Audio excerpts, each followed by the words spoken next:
चलो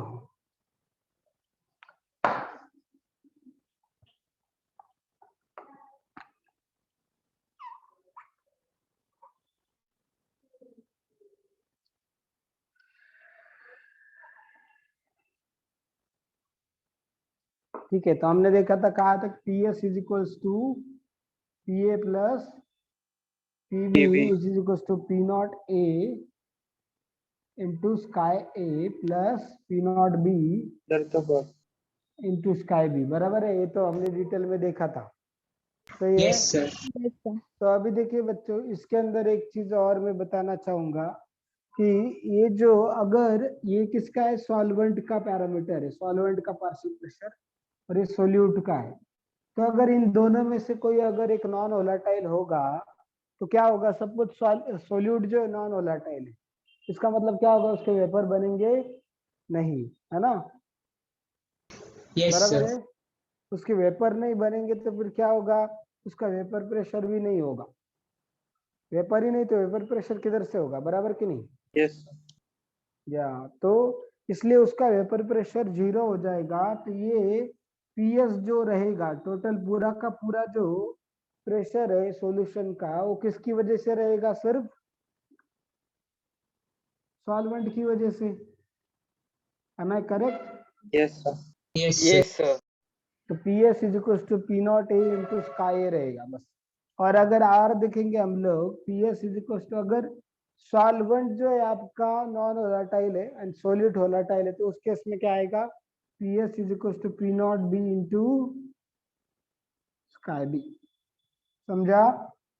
yes sir. Yes sir या तो ये आपको याद रखना है। तो अभी देखिए आगे डाल्टन्स लॉ के हिसाब से, डाल्टन्स लॉ के हिसाब से क्या हाँ, डाल्टन्स लॉ क्या बताता है हमें, PA is equals to YA into PT and PB is equals to YB into PT. So what is this YA and YB? PA PB तो पता है आपको, PA क्या है, partial pressure of A, PB partial pressure of B. B। ठीक है, तो अभी ये तो समझा मैं यार, PT क्या है, टोटल प्रेशर या PS है वो सॉल्यूशन का प्रेशर। बराबर है। Yes yes sir sir.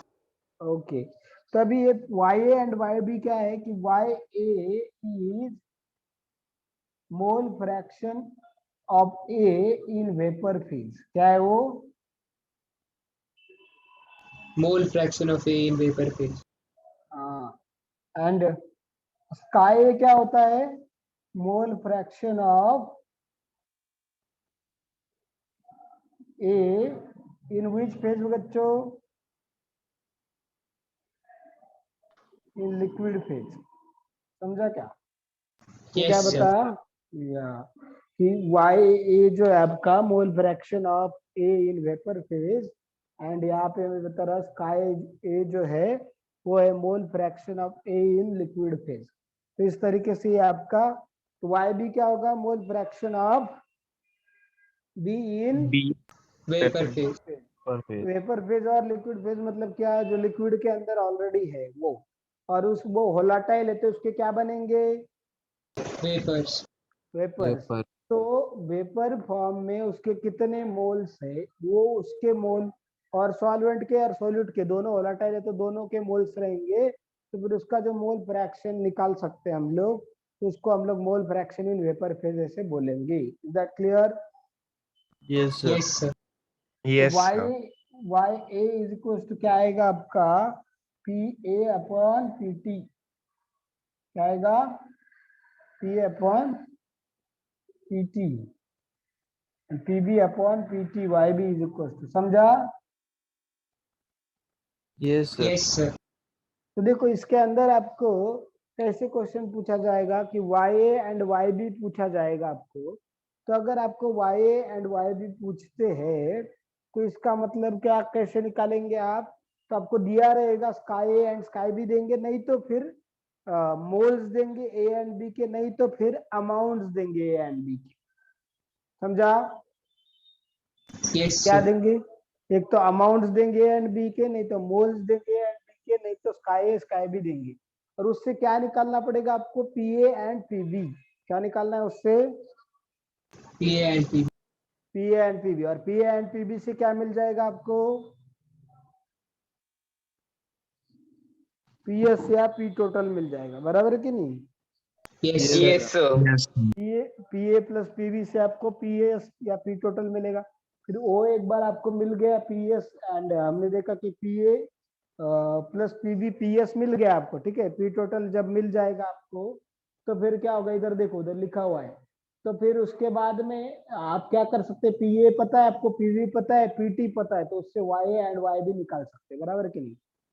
Yes, sir. Yes, sir. Yes, sir. या तो इट्स सिंपल वन। तो इस तरीके से हम लोग YA YB स्काई बी ऐसे, फिर उसके बाद PA PB PS PT ये सब सारी चीजें निकाल सकते हैं हम लोग, ये तरीके से हमने जो देखा है यहाँ पे अभी। तो ये हो गया इसके बारे में। आगे चलते हैं। अभी देखो आइडियल इक्वेशन कैसे रहेगा आपका, अगर हम देखा जाए ऐसा इस तरीके से, तो y एक्सिस पे मैंने वेपर प्रेशर लिया और x पे, इधर x एक्सिस पे मोल फ्रैक्शन लिया। क्या लिया? Mole fraction. Mole fraction. या तभी मोल फ्रैक्शन अगर हम लोग लेंगे इधर, तभी देखिए इसके अंदर मोल फ्रैक्शन अगर मैंने इधर बोल दिया स्काई बी जो है, chi B is equal to 1 and chi A is equal to 0। क्या बताया मैंने? स्काई बी कितना है? 1 एंड स्काई ए, या स्काई ए 0। Zero. तो इसका मतलब ये जो बता रहे हैं, देखो अभी कि मोल फ्रैक्शन ऑफ सोल्यूट 1 है, तो उसका वेपर प्रेशर क्या रहेगा? मैक्सिमम, क्योंकि अभी देखो सॉल्वेंट के मोल 0 है, तो उसका वेपर प्रेशर भी कितना रहेगा बच्चों? 0. 0 रहेगा, ठीक है ना।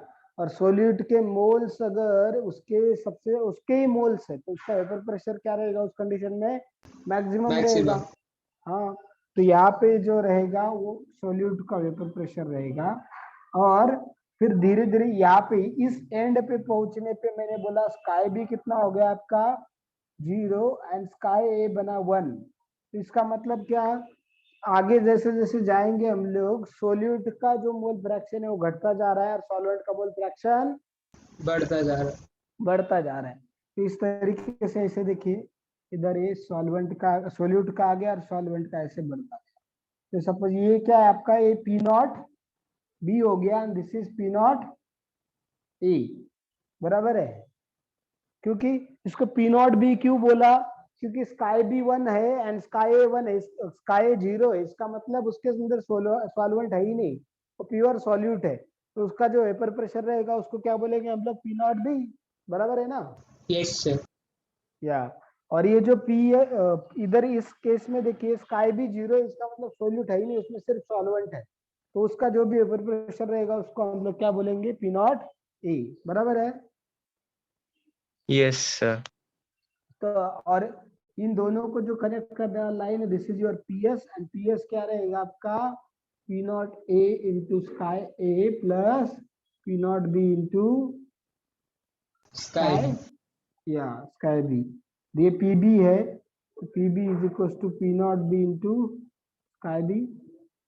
This is P A, P naught A into chi A. ऐसा समझ में आ रहा है सबको? Yes, Yes, sir. sir. या तो ये हो गया हमारा आइडियल सॉल्यूशन का graph. This is the graph of ideal solution. किसका ग्राफ है वो? Ideal solution. या तो आइडियल सॉल्यूशन कौन से सॉल्यूशन को बोलेंगे? जो सॉल्यूशन राउल्ट्स लॉ ओबे करता है उसको क्या बोलेंगे हम लोग? Ideal solution. solution। Ideal Yes, solution. yes, correct. Those solution which obey the Raoult's law. Raoult's law obey करना मतलब क्या? PS is equal to PA plus PB। PB. या उसी को लिख सकते हैं P naught A into chi A plus P naught B into chi B. इस तरीके से आपको राउल्ट्स लॉ मिला। तो देखिए ये जो राउल्ट्स लॉ हमारा, तो जब भी आपको प्रॉब्लम आएगा इसके ऊपर, प्रॉब्लम पूछा जाएगा, उसमें बताएंगे सॉल्यूशन इज आइडियल सॉल्यूशन। इसका मतलब क्या हिंट दे रहे आपको? Raoult's law applicable. हाँ, Raoult's law applicable, Raoult's law use करो, ये बता रहे हैं आपको इनडायरेक्टली, ठीक है ना। सॉल्यूशन इज आइडियल सॉल्यूशन ऐसा बताया जा रहा है। तो आइडियल सॉल्यूशन को हम आगे डिटेल में देखने वाले, don't worry. Ideal non ideal को तो बस अभी हमको क्या करना है इसमें, अभी हम लोग कुछ न्यूमेरिकल्स देखेंगे। तो चलो राइट डाउन फर्स्ट क्वेश्चन, तो कुछ सवाल करते हैं हम लोग numericals. Methanol and ethanol, methanol and ethanol form an ideal solution, ठीक है, form an ideal solution. Solution is prepared by mixing 32 gram of methanol, 32 gram of methanol.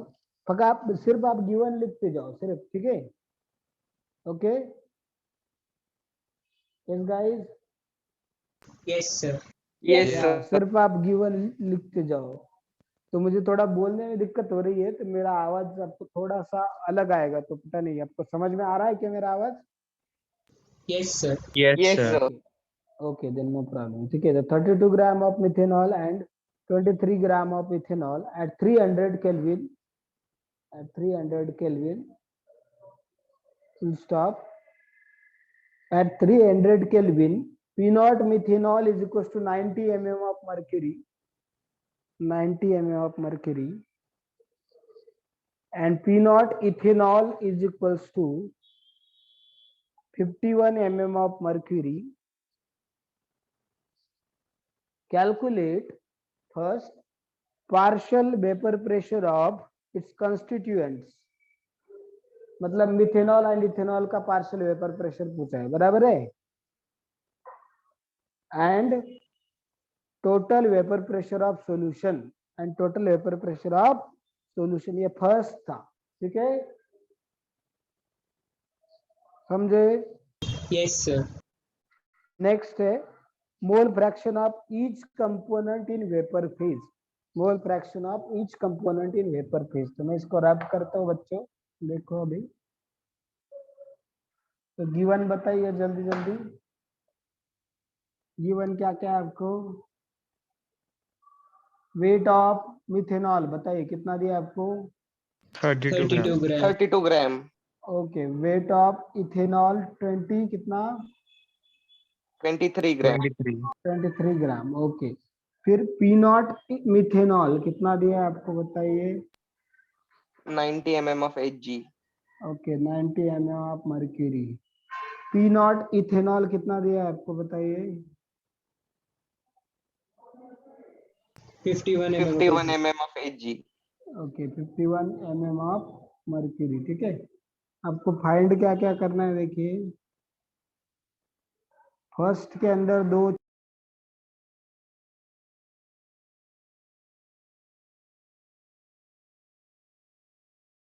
Partial pressure of constituent.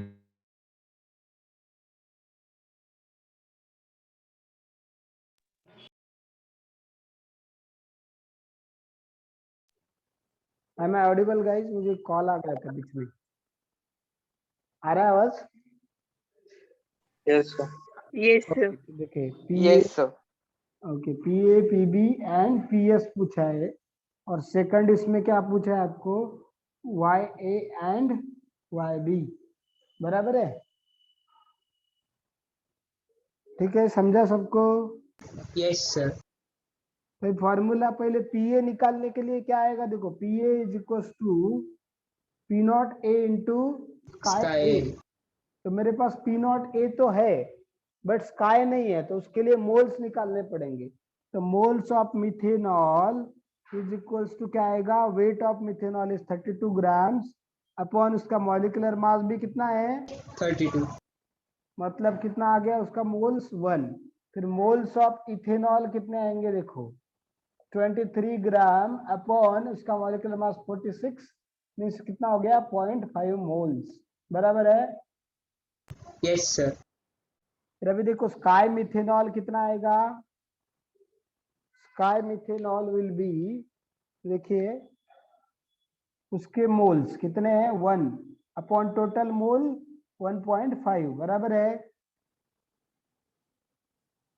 Yes guys, Yes, sir. Okay, और हम इसको लिखेंगे 2/3। अभी next देखो, क्योंकि 2 से मल्टीप्लाई किया हमने न्यूमरेटर डिनोमिनेटर दोनों को, तो उसको 2/3 लिखा, अभी नेक्स्ट देखिए, स्काई जो इथेनॉल है, स्काई इथेनॉल कितना आएगा 0.5 अपॉन 1.5, इसको 2 से मल्टीप्लाई किया तो कितना आएगा 2/3, सॉरी 1/3, ठीक है, बराबर है। समझा आपको दोनों मोल फ्रैक्शन कैसे आए? Yes, sir. Yes, sir. Yes, sir. Okay, तो अभी इससे क्या निकाल सकते हैं हम लोग? PA and PB. Partial pressure. हाँ, पीए एंड पीबी निकाल सकते हैं और उससे पीएस भी निकाल सकते हैं। तो देखिए अभी चलो पीए एंड पीबी निकालते हैं हम लोग। तो PA is equals to chi A into P naught A. So chi A अपना है 2/3 एंड पी नॉट ए कितना दिया है मिथेनॉल का 90 mm, तो ये 30 हो गया, ये टोटल हो गया 60 mm ऑफ Hg, बराबर है। Yes, sir. पीबी कितना आएगा chi B into P naught B, तो हर बार फॉर्मूले लिखने के ताकि याद होते हैं, ठीक है। तो ये कितना हो गया 1/3 इंटू 51 है ना, it will become 17 mm of mercury and PS is equals to PA plus PB which is nothing but 60 plus 17 which is 77 mm of mercury। इतना समझ में आ गया क्या सबको? Yes, sir. Yes, sir. Yes, okay, sir. तो फिर आगे चलते हैं। अभी देखो, तो यहाँ तक तो समझा, भी आगे हमें लिखा ये पहला पार्ट अपना पूरा हो गया, ठीक है, फर्स्ट पार्ट कंप्लीट कर दिया हमने। सेकंड वाई एंड वाई भी निकालना है।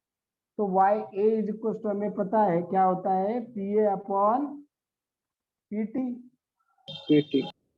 पीए कितना है आपका 60 अपॉन 77, कैलकुलेशन करो। वाई बी कितना है आपका 17 अपॉन 77, कैलकुलेशन करो, that will give you answer. समझा? Clear, sir. तो सिंपल है, बहुत सिंपल है। तो इस तरीके से ये, और ये टाइप के क्वेश्चन पूछे जा चुके हैं बच्चों, बहुत बार पूछे, जेई में भी पूछे, नीट में भी पूछे, तो you should remember this type of questions, कैसे सॉल्व करने, इंपॉर्टेंट टाइप है, ठीक है this guys. Yes, sir. Yes, sir. Okay, तो ये चैप्टर पे देखो बहुत सिंपल क्वेश्चंस पूछेंगे आपको, मतलब सिंपल है, बट आपको एक बार बस मेथड पता होनी चाहिए। क्वेश्चंस इस चैप्टर के बहुत इजी है, चैप्टर थोड़ा बड़ा है लेकिन चैप्टर आसान भी है, समझने के लिए भी, लॉजिकल भी है, ज्यादा रट्टा नहीं मारना, आपको फॉर्मूले लर्न है तो आराम से सॉल्व कर पाएंगे आप, ज्यादा कॉम्प्लिकेशंस नहीं है इसमें, ठीक है। Yes, sir. यस गाइस, या तो ये हो गया उसके बारे में। सॉलिड लिक्विड का ऑलरेडी बता दिया मैंने। सॉलिड लिक्विड सिस्टम के लिए क्या होगा बच्चों, दोनों में से एक का वेपर प्रेशर कितना होगा, सॉलिड का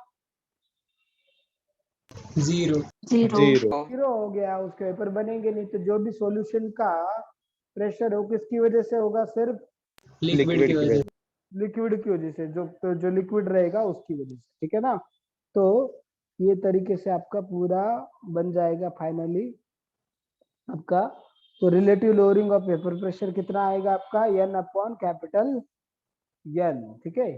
तभी देखो जैसे इसमें ये relative lowering of vapour pressure के बारे में बताया क्या मैंने आपको, लोअरिंग ऑफ वेपर प्रेशर या रिलेटिव लोअरिंग? No, sir. नहीं, ठीक है, Okay. चलो मैं बताता हूँ आपको। देखो तो इसको देख, इसको रब करता हूँ, मैं आगे चलता हूँ।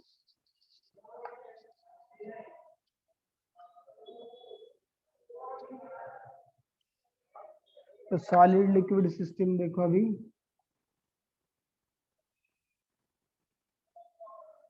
तो इस केस में क्या होगा बच्चों कि जो आपका सोल्यूट है वो क्या है आपका, नॉन वोलेटाइल, बराबर है। Yes, sir. तो इस केस में अभी सपोज ऐसा मेरा इसके अंदर सॉल्यूशन था, ये वाला, इधर अलग अलग लेयर्स थे सॉल्यूशन के, तो सपोज सॉल्वेंट था, सपोज हम सॉल्यूशन नहीं सॉल्वेंट था मेरा, ठीक है। तो ये सॉल्वेंट की जो पहली लेयर है बच्चों, उस लेयर में सरफेस के ऊपर सारे के सारे पार्टिकल किसके हैं, ये सिर्फ सॉल्वेंट है इसके अंदर, तो सारे के सारे पार्टिकल जो अपर सरफेस है उस पे किसके है सारे पार्टिकल? सॉल्वेंट के। सॉल्वेंट के है।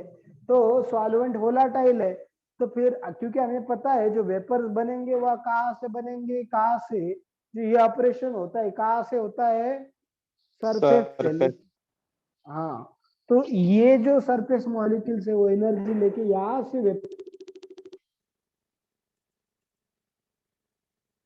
सर आवाज नहीं आ रहा। सर आवाज नहीं आ रहा है। आवाज नहीं आ रहा है? वापस ओह, आ रहा है अभी। आ रहा है क्या यस सर। अभी? ओके ओके ठीक है। तो मैं बता रहा, देखो सरफेस के ऊपर सारे के सारे मॉलिक्यूल जो है सॉल्वेंट के हैं। तो ये सॉल्वेंट के मॉलिक्यूल हीट एटमॉस्फेयर से एब्जॉर्ब करके इवेपोरेट हो जाएंगे, तो उससे वेपर बनेंगे, उसी से उसका वेपर प्रेशर बनने वाला है। बट जब मैं इसके अंदर सोल्यूट ऐड करूंगा सोल्यूशन बनाने के लिए, तो इस सॉल्वेंट के कुछ पार्टिकल की जगह कौन से पार्टिकल आ जाएंगे? कुछ पार्टिकल सोल्यूट के। सोल्यूट। सोल्यूट के आ जाएंगे, बराबर है।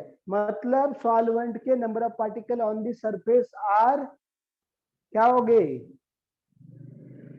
रिड्यूस। रिड्यूस हो गए कि नहीं? Yes sir. Yes yes sir. Sir. या रिड्यूस हो गए। तो उस क्योंकि अभी ये सोल्यूट के जो पार्टिकल है वो खुद भी वेपर बनाएंगे नहीं, और सॉल्वेंट मॉलिक्यूल की जगह लेने भी नहीं दे रहे, खुद जगह ले लिया उधर, तो इसलिए वेपर्स कम फॉर्म होंगे, तो वेपर प्रेशर क्या हो जाएगा आपका? वेपर्स कम फॉर्म होंगे तो वेपर प्रेशर क्या कम हो होगा? जाएगा। कम हो कम हो जाएगा। यस, वेपर प्रेशर कम हो जाएगा, और वेपर प्रेशर कम होगा तो फिर क्या होगा आपका? यहाँ पे total vapour pressure of solution भी कम हो जाएगा। तो इसलिए ऐसे बोलते हैं कि अगर हमने सॉल्वेंट के अंदर नॉन वोलाटाइल सोल्यूट ऐड किया, क्या ऐड किया? Non volatile solute. Yes, non volatile solute अगर उसके अंदर ऐड किया, तो वेपर प्रेशर जो है उसका क्या हो जाएगा? कम हो जाएगा। कम हो कम हो जाएगा, करेक्ट। वेपर प्रेशर कम हो जाएगा, तो उसी को बोलते हैं हम लोग लोअरिंग ऑफ वेपर प्रेशर। क्या बोलते हैं उसे? Lowering of vapour pressure. क्यों हुआ लोअरिंग ऑफ वेपर प्रेशर? क्योंकि सरफेस पे कुछ मॉलिक्यूल सब सल्यूट के आ गए थे। हाँ, मतलब हमने, बट कौन से सोल्यूट के मॉलिक्यूल्स आ गए? Non volatile. नॉन वोलेटाइल या सॉलिड सोल्यूट जिसके वेपर बनते नहीं। नहीं। यस, तो इसलिए वेपर प्रेशर कम हो गया, तो उसको हम लोअरिंग ऑफ वेपर प्रेशर बोलते हैं। तो अभी मुझे बताइए, वेपर प्रेशर प्योर सॉल्वेंट का ज्यादा है कि सॉल्यूशन का ज्यादा है? प्योर सॉल्वेंट का। Pure pure solvent. सॉल्वेंट का। तो अगर मैंने बोला प्योर सॉल्वेंट का वेपर प्रेशर है पी नॉट और इस सॉल्यूशन का है पीएस, तो फिर लोअरिंग ऑफ वेपर प्रेशर कैसे निकालूंगा मैं? कितने से कम हुआ हो कैसे पता चलेगा? P naught pure minus P solvent, S. हाँ, P naught minus PS, so this is your lowering of vapour pressure, P naught minus PS. ठीक है, कि प्योर सॉल्वेंट का वेपर प्रेशर जब सॉल्यूट नहीं था उसमें तब कितना था, अब सॉल्यूट ऐड करने से कितने से कम हुआ कैसे मिलेगा? सॉल्यूशन का वेपर प्रेशर लो और सॉल्वेंट का वेपर प्रेशर लो, दोनों को सब्सट्रैक्ट करो, तो उसमें से जो मिलेगा वो होगा आपका lowering of vapour pressure. Is that clear? Yes yes sir. Sir. क्या? और अभी ये तो हो गया, ठीक है। अभी ये तो मुझे कितने से कम हो गया वो समझ में आ गया। कर अगर मुझे रिलेटिवली देखना है कि पी नॉट के कंपैरिजन में कितना कम हुआ, कितना परसेंट वगैरह, कितना फ्रैक्शन में, कितने टाइम्स कम हुआ, वो अगर मुझे पता करना है तो इसको क्या करेंगे बच्चों? P naught minus P S upon P P naught. Naught, क्योंकि हाँ, क्योंकि मुझे in relation to P naught देखना है। क्या करना है मुझे? In relation to P naught देखना। हाँ, यस। तो इसको बोलते हैं relative lowering of vapour pressure. क्या बोलते हैं इसे? Relative lowering of vapour pressure. Relative lowering of vapour pressure. तो याद रखिए, lowering of vapour pressure is not colligative property. क्या बताया मैंने? Lowering of vapour pressure is not a colligative property. But relative lowering of vapour pressure is colligative property. ठीक है, sentence याद रखो, पूरा सेंटेंस, इट्स वेरी इंपॉर्टेंट। क्या बताया मैंने? lowering of vapor pressure is not colligative property, but relative lowering of vapor pressure is colligative property. colligative property. Yes, correct. तो इस तरीके से अभी देखो ये वाला हमको समझ में आ गया। अभी पीएस जो है मेरा बच्चों, पीएस क्या रहेगा, पी नॉट ए इंटू आपका स्काई ए ही रहेगा, बराबर है, बराबर कि नहीं, क्योंकि P naught Yes, B sir. या पी नॉट भी 0 है, तो इसलिए क्या आएगा, वो टर्म लेने का जरूरत ही नहीं पड़ेगा। तो PS is equal to P naught A into chi A, and इसको लिखूंगा मैं P naught A into chi A, मतलब ही क्या, moles of solvent upon moles of solute plus moles of solvent. Am I right? Yes, sir. Yes, sir. Yes, या sir. तो ये आ गया पीएस। अभी देखिए ये तो पीएस हमको समझ में आ गया, P naught A is into P N upon small N plus capital N. तब ये पी नॉट ए क्या है बच्चों, इट इज कांस्टेंट है कि नहीं, ये किसी एक फिक्स टेम्परेचर के लिए वो वैल्यू क्या होगी आपकी, Constant. Constant. कांस्टेंट। इसलिए मैं ऐसा बोल सकता हूँ PS is directly proportional to N upon N plus N, बराबर है। Yes, sir. Yes, sir. या Yes, sir. तो उधर कैपिटल एन क्या है आपका, what is capital N, Number of moles of solvent. Number of moles of Solvent. Solvent, yes correct, number of moles of solvent. And small N क्या है आपका, Number of moles of solute. solute. नंबर of moles ऑफ Solute. Solute, yes correct correct.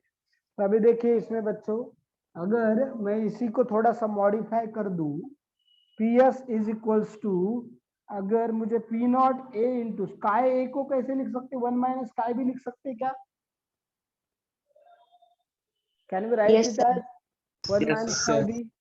Okay, तभी देखो इसी को मैं थोड़ा आगे लिखता हूँ, तो देखो क्या आएगा, P S is equal to P naught A minus क्या आएगा, P naught A into chi B, बराबर है। Yes, sir. Yes, sir. इस P naught A into chi B को इधर लेके जाएंगे, पी एस को इधर लेके आएंगे, तो क्या आएगा, P naught A into chi B is equal to P naught A minus P S, बराबर है। Yes Yes, sir. ये P naught A into P naught A minus P S जो है वो क्या है आपका, lowering of vapour pressure, what is that, Lowering of vapor pressure. उसको डेल्टा पी बोलेंगे हम लोग, ठीक है।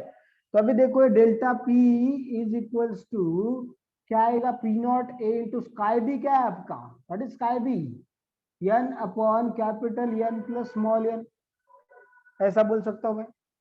Yes, sir. Yes, sir. Okay, तभी देखो ये हो गया P naught A minus P S is equal to P naught A into N upon capital N plus small N. अगर दोनों साइड से मैंने पी नॉट ए से डिवाइड किया तो क्या आ जाएगा, P naught A minus P S upon P naught A is equal to small N upon capital N plus small N, बराबर है। Yes, sir.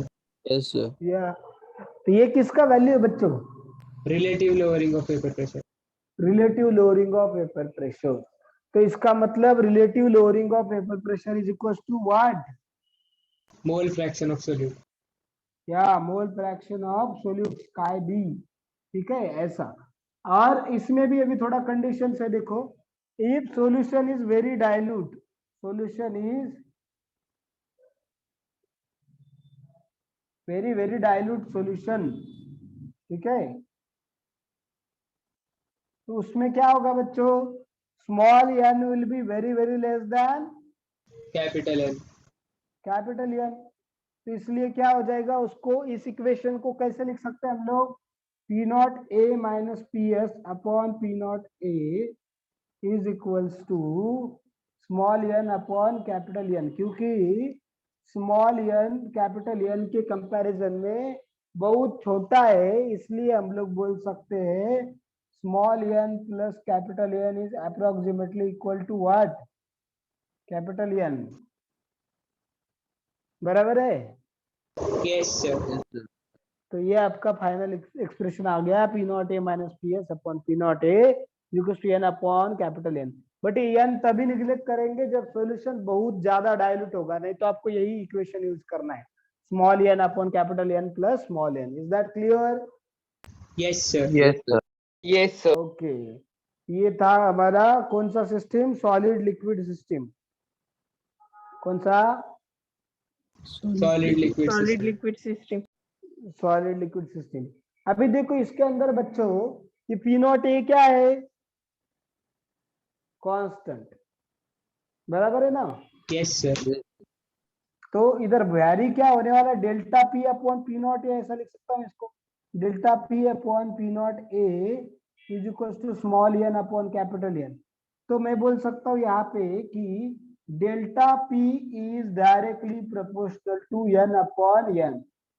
Am I right, guys? Yes, sir. Yes, Yes, sir. sir. या तो मतलब आपका lowering of vapour pressure is directly proportional to, अगर solution बहुत ज्यादा dilute नहीं है तो फिर मोल फ्रैक्शन ऑफ सॉलिड बोल सकते हैं, अगर सॉल्यूशन बहुत डाइल्यूट है तो फिर हम लोग बोल सकते हैं ratio of moles of solute and solvent. बराबर है? Yes, sir. Yes, Yes, sir. sir. या तो ये इस तरीके से हमने देखा, लगे तो आप इसका स्क्रीनशॉट ले सकते हैं। ठीक है, फिर हम लोग एक न्यूमेरिकल देखेंगे and then will go to the ideal and non ideal solutions. ठीक है, Yes, sir. Yes, sir. ले लिया स्क्रीनशॉट सबने? Yes, sir. ओके देन चलो आगे बढ़ते हैं। एक प्रॉब्लम देखो, vapour pressure of pure liquid A,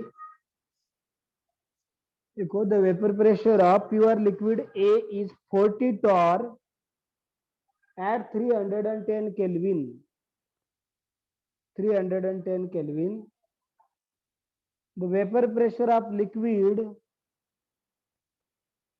in solution with solid, the vapor pressure of this liquid in solution with solid is 32 torr, is 32 torr. Calculate chi A in the solution. Calculate chi A in the solution. समझा?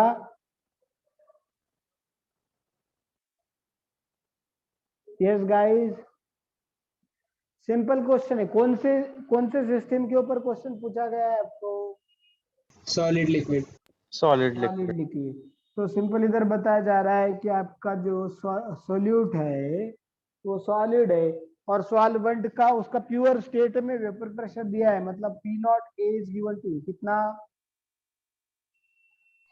40 torr. 40. 40 torr।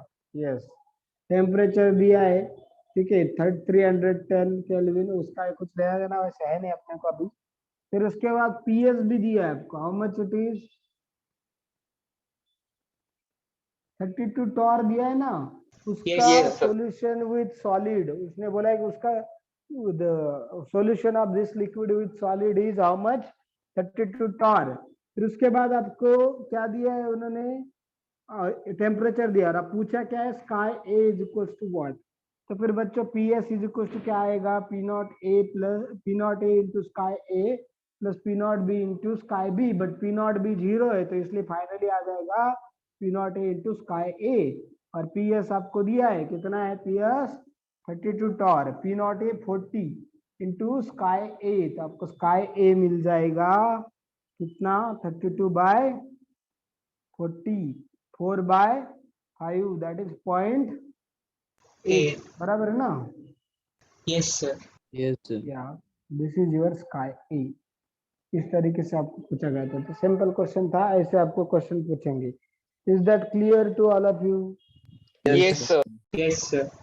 Okay, फिर हम लोग आगे चलते हैं। अभी देखो आगे हम लोग देखेंगे ideal solution and then will go for non ideal solution. ठीक है, इसको रैप कर दूं? करप्ट करूं? Yes, sir. Yes, sir. Okay, चलो फिर आगे देखते हैं हम लोग।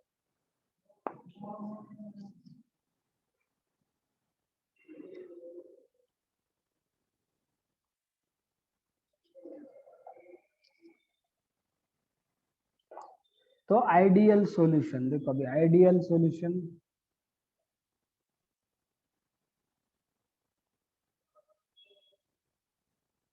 तो मैंने एक डेफिनेशन आपको ऑलरेडी बताया बच्चों। क्या बताया आइडियल सॉल्यूशन का डेफिनेशन आपको?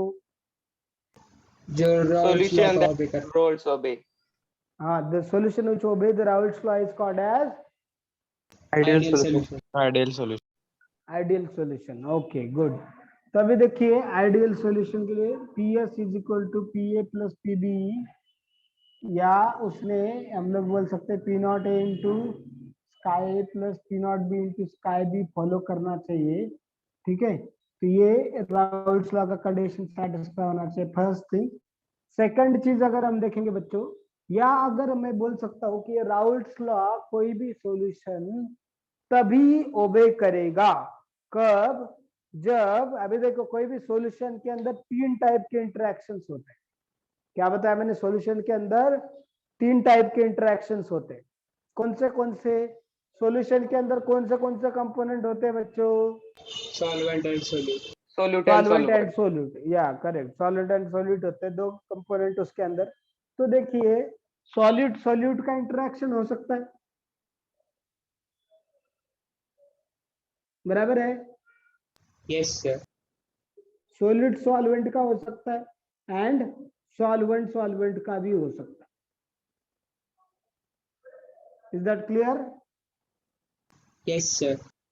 तो सोल्यूट सोल्यूट का इंटरैक्शन मतलब क्या? यहाँ पे इंटरमोलिकुलर फोर्स। इंटरैक्शन मतलब याद रखिए इंटरमोलिकुलर फोर्स या बॉन्डिंग उनके बीच का, बराबर है? Yes, sir. या तो अभी देखिए ये जो सोल्यूट सोल्यूट का इंटरैक्शन है उसको बोलते हैं बीबी इंटरैक्शन। क्या बोलते हैं उसे? BB interaction. या सोल्यूट सॉल्वेंट का जो इंटरैक्शन है उसको बोलते हैं एबी इंटरैक्शन। क्या बोलते हैं उसे?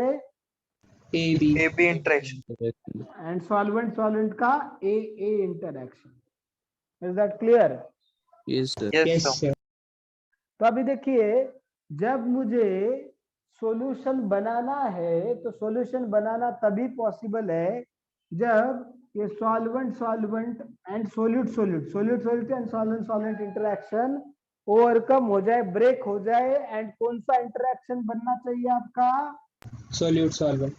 Solute solvent. Solute solvent interaction बनना चाहिए, एबी इंटरैक्शन बनना चाहिए, तभी आपका सॉल्यूशन बनेगा, बराबर कि नहीं? Yes, sir. या तो आइडियल सॉल्यूशन मतलब क्या कि delta H is equal to 0, मतलब सोल्यूट एंड सॉल्वेंट को जब मिक्स करते हैं तो उसमें से ना हीट रिलीज होनी चाहिए ना एब्जॉर्ब होनी चाहिए। जब सॉल्यूशन बनेगा तब enthalpy of mixing should be 0। Enthalpy of mixing कितना होना चाहिए? 0. 0। उसके बाद volume of mixture should be, change in volume of mixture should be 0। इसका मतलब क्या कि अगर मैंने 10 ml सॉलिड लिया और 20 ml सॉल्वेंट लिया तो दोनों को मिक्स करने के बाद उनका वॉल्यूम कितना होना चाहिए? 30 ml. 30 ml ही होना चाहिए, उससे कम भी नहीं उससे ज्यादा भी नहीं। तभी हम उसको डेल्टा वी ऑफ मिक्सचर बोलेंगे 0, मतलब जितना है उतना ही रहा, बड़ा भी नहीं कम भी नहीं हुआ।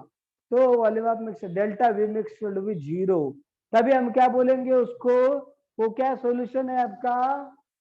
Ideal solution. आइडियल सॉल्यूशन है, करेक्ट। तो अभी बच्चों ये पहला कंडीशन, ये दूसरा कंडीशन, ये तीसरा कंडीशन तभी पॉसिबल है जब ये A interaction must be equal to BB interaction must be equal to AB interaction। क्योंकि हीट रिलीज या एब्जॉर्ब क्यों होता है बच्चों? बॉन्ड तोड़ने के लिए हीट, बॉन्ड तोड़ने के लिए Absorb. एब्जॉर्ब होती है। यस, और बॉन्ड बनते समय heat Release. Release. Release. Release होती है। तो जब सॉल्यूशन बनने वाला है तब कब बॉन्ड ब्रेक होने वाले और कब बॉन्ड मेक होने वाले हैं? बोलिए। सॉल्यूशन जब बनने वाला है तो सिंपल है बच्चों, बनते समय सोल्यूट सोल्यूट का और सॉल्वेंट सॉल्वेंट के बॉन्ड ब्रेक होने वाले। ब्रेक होने वाले, उनके जो आपस में बॉन्ड्स है वो ब्रेक होने वाले, और बाद में सोल्यूट और सॉल्वेंट का बॉन्ड क्या होने वाला है? फॉर्म होने वाला। फॉर्म होने वाला है। तो पहले हीट एब्जॉर्ब होगी, बाद में रिलीज होगी। बट अभी उसमें बोला है कि आइडियल सॉल्यूशन तभी बोलेंगे जब उसमें हीट रिलीज जो होगा वो क्या होगी? जीरो। हीट रिलीज भी नहीं होगी, एब्जॉर्ब भी नहीं होगी। बराबर है? Yes Yes, sir. sir. तो अभी देखो बॉन्ड तो टूटने वाले और बनने भी वाले, और जितने बॉन्ड टूटेंगे उतने ही बनेंगे, तो उसमें तो कुछ डाउट नहीं है। बराबर है? Yes sir. वो तो इक्वल रहने वाला है। तो अभी जो जितने बॉन्ड टूट रहे उतने ही बनने वाले, ये तो हमें क्लियर है। बट अभी मुझे बताइए कि ऐसा कब होगा कि जब जब जितने बॉन्ड टूटे और जितने बने, तो भी कितने भी बॉन्ड बने और कितने बॉन्ड टूटे तो भी क्या होना नहीं चाहिए? हीट रिलीज नहीं होनी चाहिए, एब्जॉर्ब नहीं होनी चाहिए। कब पॉसिबल होगा ये? जब नंबर ऑफ, देखो जो बॉन्ड स्ट्रेंथ है, जो टूटने वाले उनके लिए जितना हीट एब्जॉर्ब होगा उतना ही बॉन्ड बनते समय एग्जैक्टली उतना हीट क्या होना चाहिए? रिलीज होना चाहिए। रिलीज होना चाहिए। मतलब बॉन्ड स्ट्रेंथ दोनों का क्या होना चाहिए? इक्वल। इक्वल। तक वो कब पॉसिबल है? जब दोनों का इंटरमोलिकुलर फोर्सेस सॉल्यूट सॉल्यूट के बीच में जो है, सॉल्वेंट सॉल्वेंट के बीच में है, और बाद में जो सॉल्यूट सॉल्वेंट के बीच में रहने वाले, ये तीनों इंटरैक्शन क्या होंगे? इक्वल होंगे, तभी क्या पॉसिबल है? Delta H mixture is equal to zero. Zero. समझा? Yes, sir. Yes, sir. तो ये पहला ये इसका ये तो समझ में आ गया हमको। अभी नेक्स्ट देखो, डेल्टा वी मिक्सचर। तो ये देखो सिर्फ रट्टा मारने से कुछ होता नहीं है। ये जो मैं आपको समझा रहा हूँ वो याद रखो तो आपको रट्टा मारने की जरूरत नहीं पड़ेगी। डेल्टा एच मिक्सचर जीरो क्यों है, ये डेल्टा वी मिक्स जीरो क्यों है, ये इंटरेक्शन का कंडीशन का मतलब क्या है, तो ये आप अच्छे से समझ के लीजिए, क्योंकि ये बुक में आपको इतना डिटेल में पता नहीं मिलेगा कि नहीं मिला, मिला तो भी समझेगा कितना पता नहीं। ठीक है, तो इसलिए आप ध्यान दीजिए इस पे। Okay, Yes, yes sir. Sir. तो देखिए बच्चों, अभी next delta V mixture is equal to zero. मतलब क्या? अभी देखो, किसी को पहले थोड़ा लूजली बाउंड था, बाद में टाइटली बाउंड किया, तो क्या होगा? उसका वॉल्यूम बढ़ेगा कि कम होगा? कम होगा। कम कम होगा. होगा ना। पहले लूजली बाउंड था, बाद में टाइटली बाउंड किया तो कंप्रेस हो जाएगा वो। या अगर पहले किसी का टाइटली बाउंड था, बाद में लूजली बाउंड हुआ, तो क्या हो जाएगा? वॉल्यूम बढ़ेगा। Volume बढ़ेगा. वॉल्यूम बढ़ेगा। तो बट अगर मैंने पहले जितना टाइटली बांधा था उतना ही टाइटली बाद में भी बांध दिया, तो क्या होगा? वॉल्यूम चेंज बढ़ेगा कि कम होगा? सेम रहेगा। Same रहेगा ना, बढ़ेगा ना कम होगा? बराबर, सेम वही इधर हो रहा है। तो जितना इंटरेक्शन शुरुआत में सॉलिड सॉलिड का, सॉल्वेंट सॉल्वेंट का आपस में था, उतना ही सॉलिड सॉल्वेंट के बीच में भी है। तो इसलिए वॉल्यूम कुछ चेंज होगा क्या? नहीं No, होगा। sir.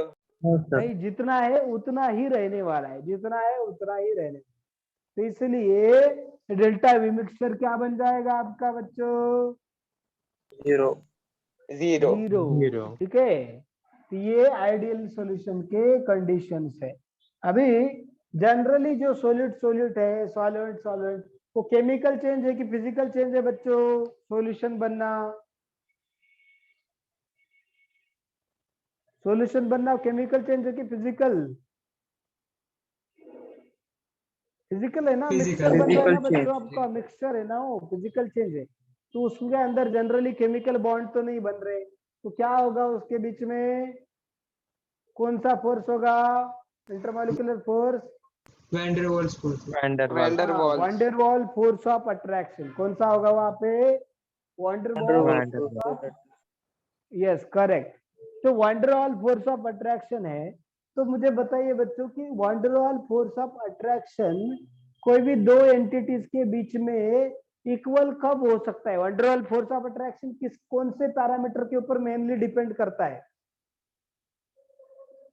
कौन से पैरामीटर के ऊपर डिपेंड करता है mainly? Dipole moment. Dipole moment. Dipole moment. Okay, dipole moment ठीक है, बट और कुछ, और कोई पैरामीटर?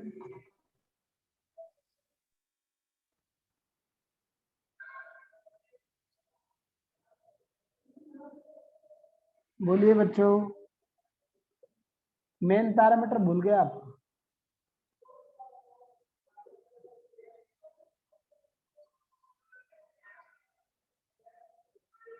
यस, कौन सा है मेन पैरामीटर?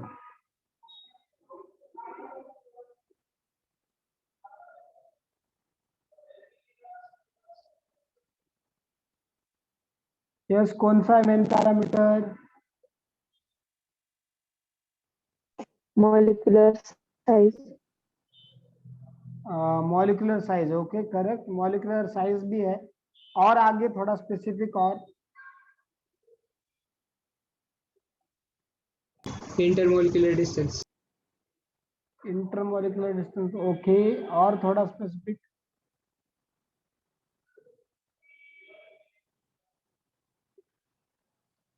मेनली डिपेंड होता है बच्चों मॉलिक्यूलर मास पे। किस पे?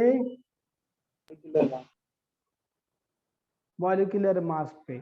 तो जिसका जितना ज्यादा मॉलिक्यूलर मास, उतना उसका वंडरल फोर्स, लंडन फोर्स ज्यादा होगा। समझा कि नहीं? Yes sir. या तो मॉलिक्यूलर मास के ऊपर डिपेंड होता है। तो अभी हम बोल रहे हैं कि इन सब का जो इंटरमॉलिक्यूलर फोर्सेस, वंडरल फोर्सेस इक्वल होने चाहिए, सॉल्यूट के, सॉल्वेंट के और सॉलिड सॉल्वेंट के। तो ये सब कब पॉसिबल है बच्चों? कब पॉसिबल है? अभी तो बताया वंडरल फोर्स किसके ऊपर डिपेंड है? मॉलिक्यूलर मास पे। मॉलिक्यूलर तो मास। मैंने फिर ये कब पॉसिबल है? जब उनके वंडरल फोर्सेस इक्वल कब रहेंगे उनके? जब उनके मॉलिक्यूलर मास से इक्वल रहे। हाँ, जब उनके मॉलिक्यूलर मासेस इक्वल, मतलब सॉलिड एंड सॉल्वेंट दोनों के मॉलिक्यूलर मास क्या होने चाहिए? सेम। इक्वल होने चाहिए, तभी उससे क्या बनेगा आपका? क्या आइडियल बनेगा? Solution. Ideal ideal solution. Yes, तो मैं पूछ रहा इधर कि देखो कोई सॉल्यूशन आइडियल है क्या आपका? आइडियल सॉल्यूशन अगर चाहिए तो हमने बोला कि उन दोनों के क्या होने चाहिए? मॉलिक्यूलर मासेस परफेक्टली इक्वल होने चाहिए ना। तो परफेक्टली इक्वल अगर होंगे बच्चों, तो क्या वो दो अलग अलग सब्सटेंसेस होंगे कि एक ही सब्सटेंस होगा? एक ही होगा। एक ही होगा। तो फिर वो तो दो हुई ही नहीं, एक ही हुआ, फिर उससे सॉल्यूशन बनेगा क्या? No sir. नहीं। इससे क्या समझ में आता है हमें? Perfectly ideal solution is not possible. क्या समझा? Exist perfectly. Perfectly ideal solution is not possible. ठीक है, परफेक्टली आइडियल सॉल्यूशन बना नहीं सकते हम, क्योंकि दो कोई सब्सटेंस का मॉलिक्यूलर मास अगर एग्जैक्ट इक्वल होगा तो फिर वो क्या होंगे? सेम सब्सटेंसेस होंगे, बराबर है कि नहीं? बट अप्रोक्सीमेटली इक्वल हो सकते हैं। हो सकता है। यस, अप्रोक्सीमेटली इक्वल हो सकते। तो अप्रोक्सीमेटली इक्वल जनरली अगर हम देखेंगे successive member of homologous series, उनके मॉलिक्यूलर मास में कितने का डिफरेंस होता है बच्चों? 14 यूनिट्स। 14 यूनिट्स का। Yes correct, very good, 14 unit. तो अगर सॉल्यूट एंड सॉल्वेंट के मॉलिक्यूलर मास में 14 यूनिट्स का डिफरेंस है, तो फिर हम लोग अगर वैसे दो सब्सटेंसेस का अगर हम लोग क्या करेंगे? सॉल्यूशन बनाएंगे, तो उससे सॉल्यूशन जो बनेगा वो होगा अप्रोक्सीमेटली आइडियल सॉल्यूशन। वो क्या होगा? Approximately ideal solution. यस, याद रखने का आपको। तो आइडियल सॉल्यूशन बनाने के लिए कंडीशन जनरली क्या होना चाहिए आपका? Solute and solvent must be what? Successive member of homologous series. ठीक है, तो जैसे कि एग्जांपल है बेंजीन एंड टोल्यून, है कि नहीं? यस। तो उन दोनों में कितने का फर्क है? बस CH2 का, है ना? CH2 का। यस इसलिए उसमें 14 यूनिट्स का ही डिफरेंस वहां पे है बस। तो इस तरीके से हम लोग देख रहे हैं कि यहाँ पे बेंजीन एंड टोल्यून का अगर आप सॉल्यूशन बनाएंगे तो वो नियरली आइडियल सॉल्यूशन होगा या अप्रॉक्सीमेटली आइडियल सॉल्यूशन होगा. Is that clear? Yes, sir. Yes, sir. या तो ये आइडियल सॉल्यूशन है बच्चों. देखो ये this is the graph of ideal solution. ये हमने देखा chi B is equal to 1, तो फिर पी नॉट भी है और पी नॉट ए 0 होगा. ठीक है, पी नॉट ए 0 क्योंकि स्काई सॉरी इधर स्काई 0.